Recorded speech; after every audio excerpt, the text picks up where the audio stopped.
So where would you go if you wanted to steal $1 billion of taxpayer money? What's that? I'm asking you, where would you go? And if you're in this country, perhaps illegal, where would you go to fraudulently steal $1 billion of taxpayer money? Where? Stay tuned. Hi, I'm Dr. Ken Henry, and this is Conservative Commentary, where we spread the mega message. Please give us a like, comment, share the video, and subscribe to the channel. And these things really help us grow and get the message out. Now, the answer to my question is Tampon Tim Waltz's Minnesota. We have just learned that during the COVID era, $1 billion, B-I-L-L-I-O-N, billion with a B, of taxpayer funds, most of which was intended to go to feed hungry children, was stolen, was fraudulently taken by these outfits pretending to be using these funds to feed children when in fact they weren't. In fact, what they were doing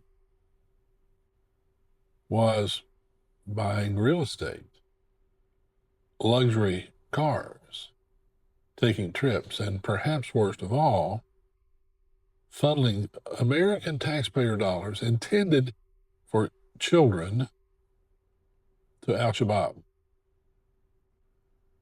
Yes, these are Somalis. 73 of 75 indicted individuals are of Eastern African descent.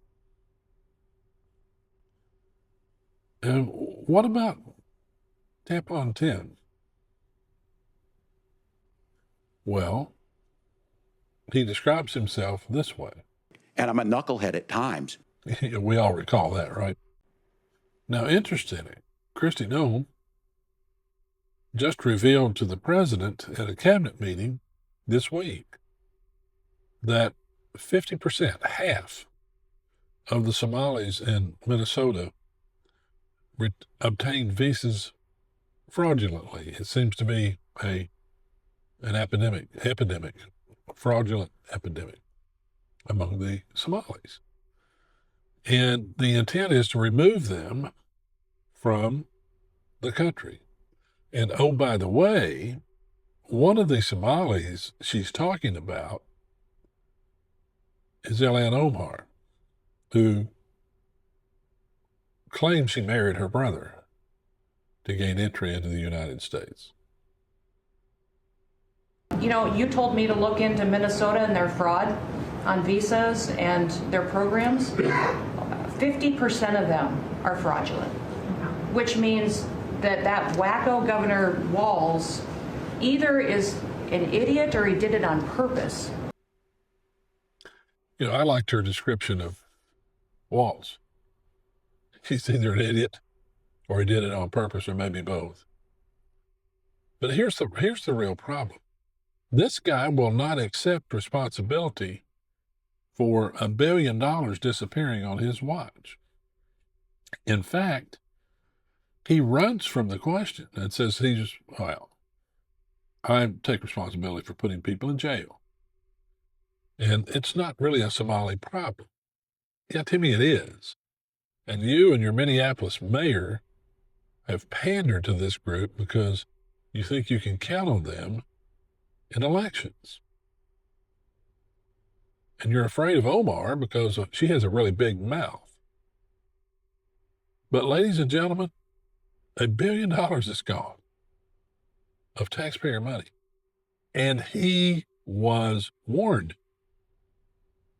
Over 400 employees of the Minnesota government have stepped forward saying they had warned of this ongoing fraud and nothing was done. Watch this clip of Dana Perino this morning. Do you take responsibility for failing to stop this fraud in your state? Well, certainly I take responsibility for putting people in jail. Governors don't get to just talk theoretically. We have to solve problems. And I will note, it's not just Somalis. Minnesota is a generous state. Minnesota is a prosperous state, a well-run state. We're AAA bond rated, but that attracts criminals. Those people are going to jail. We're doing everything we can. But to demonize an entire community on the actions of a few, it's lazy. Minnesota Governor Tim Walz deflecting on the fraud schemes that prosecutors say led to the theft of more than $1 billion in taxpayer funds. Many of the defendants are members of the state's Somali community. Let's bring in Minnesota House Speaker Lisa DeMeth. She is running against Tim Walz for governor. That election is next year. Lisa, for people who are catching up from the holiday weekend, how would you describe the fraud that was happening in Minnesota? Fraud in Minnesota under the watch of Governor Walz has exploded in his 7 years as governor. There are 28 known scandals of fraud, just over 7 years. And as you heard, Dana, he has said that he takes responsibility for putting people in jail, but he's never apologized to the taxpayers. He's never taken accountability of saying this has happened on his watch, and he's pushed it aside until I, as Speaker of the House, established the Fraud Prevention and Agency Oversight Committee this legislative session, and it has finally drawn national attention. Something that has gone on for years, $1 billion or more of fraud under Governor Walz, finally getting national attention. Thank you. Speaking of that national attention, it's not just here on Fox News, but the New York Times wrote about it as well, saying that how fraud swamped Minnesota's social services system on Tim Walz's watch. And this is also a lawyer for one of the defendants saying no one was doing anything about the red flags. It was like someone was stealing money from the cookie jar and they kept refilling it. Lisa, there were whistleblowers who were ignored? That is what we are hearing. And we did put additional whistleblower protection in during this last legislative session. We also tried to put in an Office of Inspector General, an independent Office of Inspector General, and the Democrats in the House denied us that opportunity. It had been passed in the Senate, bipartisan, and we could not get it through the House as a protection, I believe, for Governor Walz, not wanting that Office of Inspector General on an outside view looking in to see what he was really doing. I think he prevented that from going forward. I'm going to read to you from the White House rapid response reaction saying that Tim Walz on the $1 billion fraud scandal that took place on his watch, I take responsibility for putting people in jail. It's not just Somalis. But they say this, number one, Walz didn't do jack other than let it happen. These are federal cases. And number two, 71 of the 75 people charged are of East African descent. Now, fraud can happen anywhere, under any circumstances, without proper safeguards. But what about this angle here in terms of the concentration of where the fraud was coming from? As the governor said in the interview that we are a prosperous state and that would attract criminals, that is not true. We have poor leadership at the top here in Minnesota. What that means is criminals are going to be coming to Minnesota to do their criminal activity. That is a disrespect for taxpayer dollars, and it means at the very top of our state, fraud has been allowed to go forward for years unchecked. It is now, thank you to President Trump and the White House for getting the attention with the U.S. Attorney's Office, making those prosecutions happen. This is really concerning, and it's concerning on a lot of levels.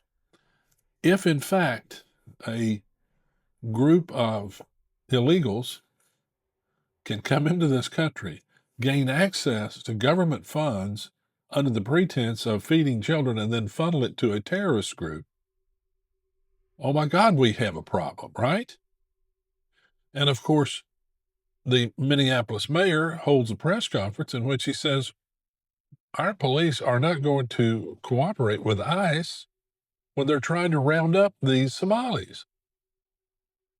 And he ends his press conference by speaking Somali, of all things.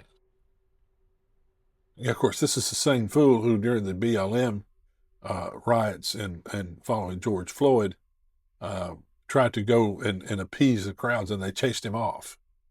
And he ran like a little whipped child. Tim Walz has proven once again that we should be extraordinarily thankful that Kamala was such a bad candidate, and he was such a bad candidate. Because otherwise, ladies and gentlemen, this guy would be the vice president of the United States a heartbeat away from the presidency. America has had enough of this nonsense. He has an opposition from a Republican candidate in the election next year, and I certainly hope that she pulls off the upset. Although it really shouldn't be an upset, should it? But it would be. Well, what do you think about all this, ladies and gentlemen? Please share your thoughts in the comments.